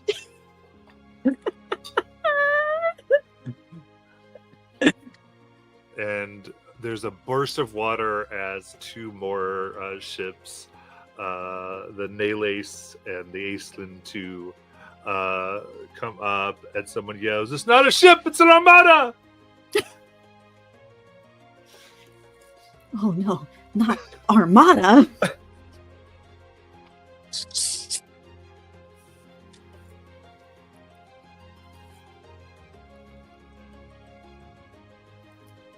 Okay, how do we undo that? Kelly, undo that.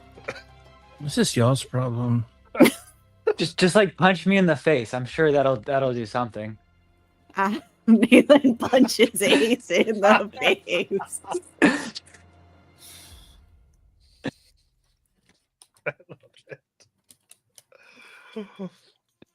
Let's see here. Man, I guess let's do a strength. Nalen. You got it.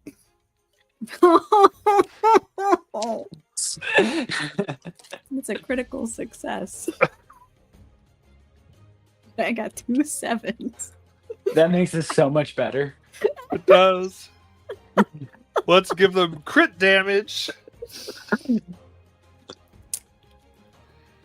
What is an unarmed strike in this? Does that exist? Let's do so let's see, your proficiency is 3, right? Yes.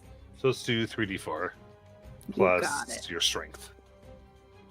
So 12 plus 4 plus, so 12, 16, so 19. All right, thematically, because Ace asked for this, he is not going to use armor.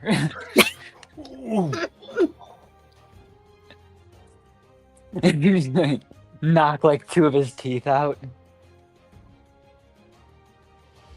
I was like, oh, oh, maybe not. I am not into BDSM at all, man. As the Nele ships it goes underwater, as does Aislinn to only the original one is. I mean, there's still a chance. Like, yeah, like what if she has to like heal him back? Oh, and they lock eyes in that moment when she wipes the blood, and he coughs up blood, and he wipes it off of her, and in that moment where they're both wiping blood off each other, their eyes might lock.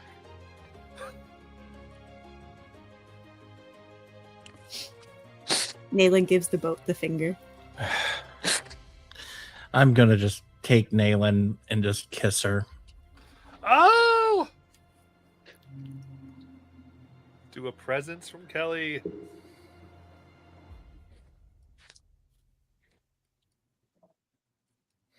$23 with fear.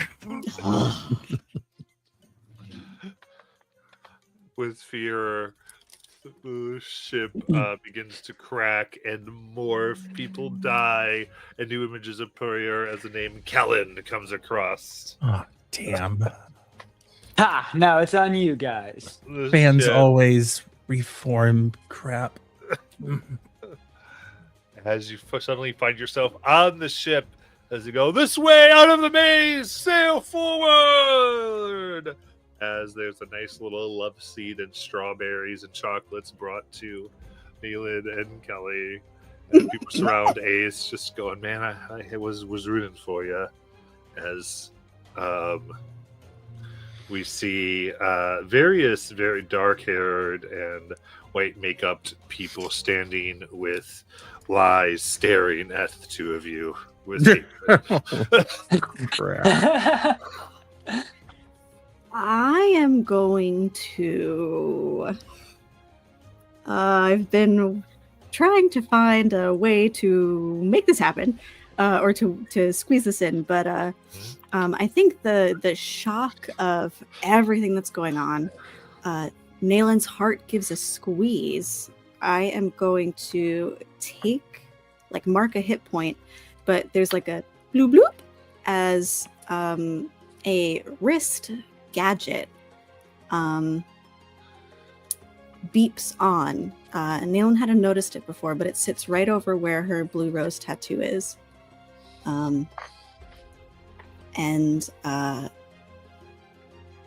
It blinks on with these words, uploading aura. And then a little bunny, digital figure of a bunny, kind of like a Tamagotchi, appears in this device on her wrist.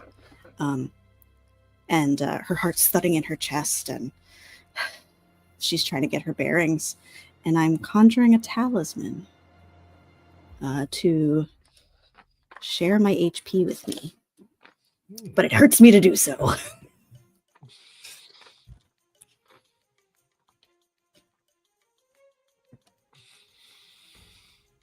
So Kelly sees Nayland's 3D Tamagotchi.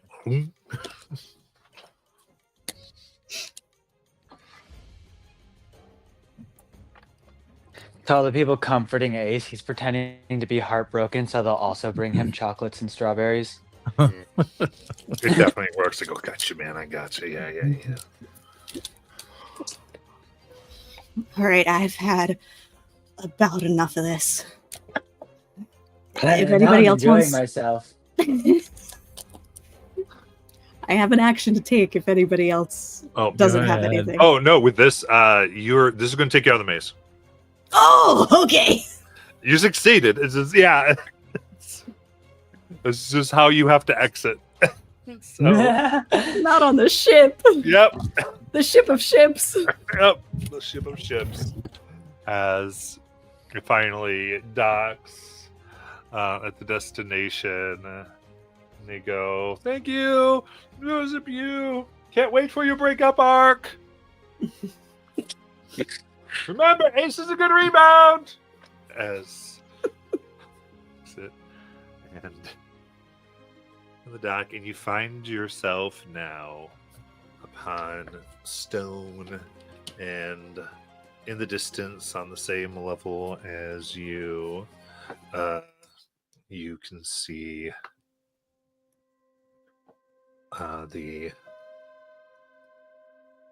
swirling black and red storm of the overwhelm.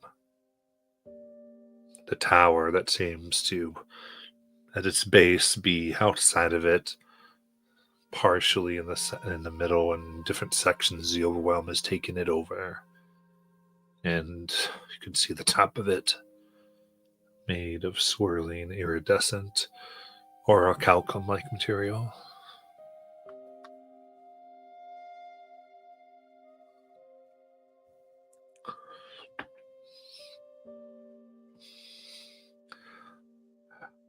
Staral goes, "We're through.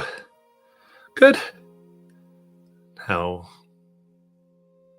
would y'all like to do, being free of the maze of tangents?"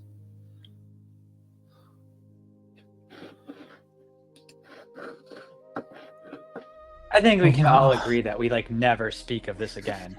No, yeah, we're not going to. I like your Tamagotchi though. All right, cool. Just to make sure. How did you do that?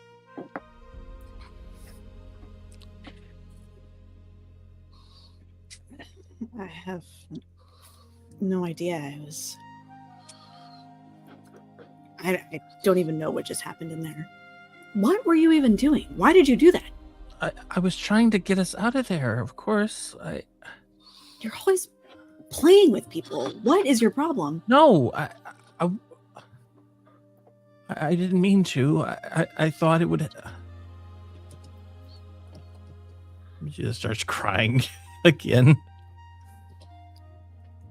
I'm sorry. I'm just screwing everything up again, and I'm trying really hard.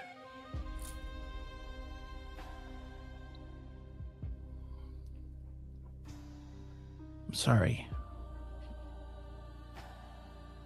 Yeah. I am. I actually am. People accuse me of playing with them all the time, and I'm...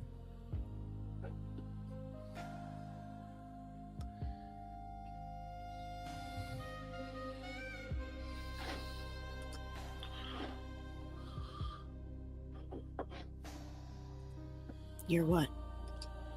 I don't even know what I am.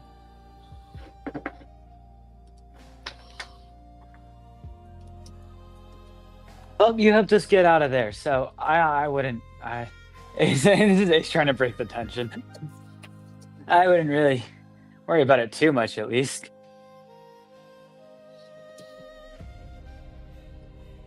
No, I should.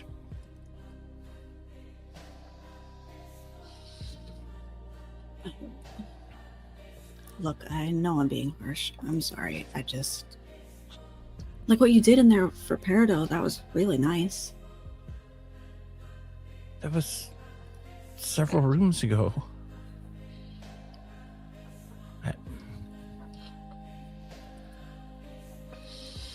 I guess what I'm saying is, when I wield my knife, I know I have to be careful. So just remember to be careful. Did I... So I shouldn't have done that then.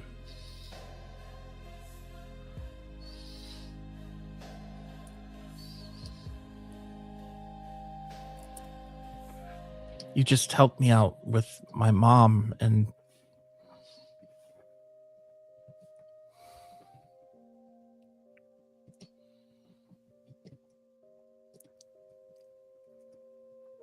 I never know what to do.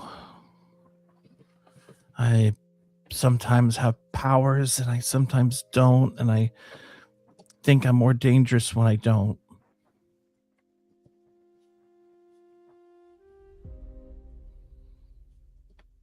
But I didn't mean to hurt you. I legit was worried about us all being stuck in a maze, and but I'll be careful now. I'll be more careful.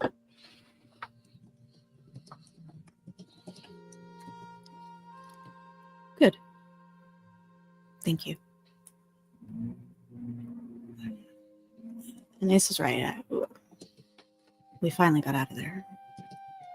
So,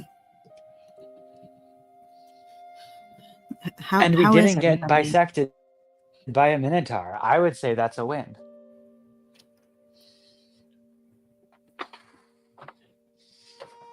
That's true too. Does everybody feel okay? Does anybody need to sit down, rest at all? Yeah, I want to scream really badly, but we should probably wait for one of those like vortexes.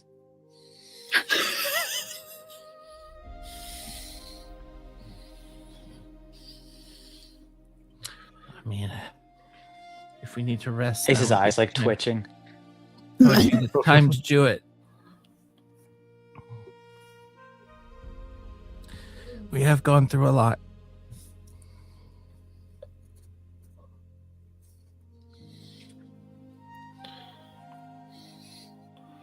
All right. It sounds like with that, as you look towards the tower and the overwhelm, leaving the maze behind and wondering if the Spire of Regret would have been better, you walk forth as we end there for tonight.